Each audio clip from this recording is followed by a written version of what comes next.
ఇక వివరాల్లోకి వెళ్తే ప్రతి వారం ప్రజల నుంచి అందుతున్న వినతులకు అధిక ప్రాధాన్యతనిచ్చి సానుకూల దృక్పథంతో వాటిని పరిష్కరించాలని జిల్లా కలెక్టర్ షాన్మోహన్ సగిలి అధికారులను ఆదేశించారు. ప్రజా సమస్యల పరిష్కారం నిమిత్తం రాష్ట్ర ప్రభుత్వం ప్రతి సోమవారం నిర్వహిస్తున్న ప్రజా ఫిర్యాదుల పరిష్కార కార్యక్రమం సోమవారం కాకినాడ కలెక్టరేట్ వివేకానంద హాల్లో జరిగింది.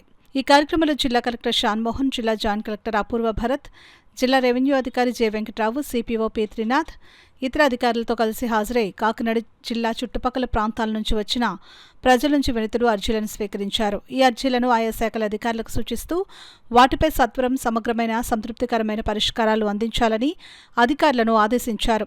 రెవెన్యూ, పింఛన్లు, బియ్యం కార్డు మంజూరు, ఉద్యోగ ఉపాధి అవకాశాలు, టిడ్కో గృహాలు, ఇళ్ల స్థలాలు, భూమి వివరాలు ఆన్లైన్లో నమోదు, ఆక్రమణల తొలగింపు, డ్రైన్, కాలువల్లో పూడిక తొలగింపు, పారిశుద్ధ్యం, సదరం సర్టిఫికేట్ మంజూరు వంటి అంశాలకు చెందిన అర్జీలు అందాయి.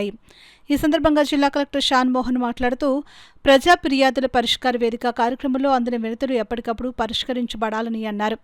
ఈ కార్యక్రమంలో వివిధ శాఖల జిల్లా స్థాయి అధికారులు, కలెక్టరేట్ విభాగాల అధిపతులు తదితరులు పాల్గొన్నారు.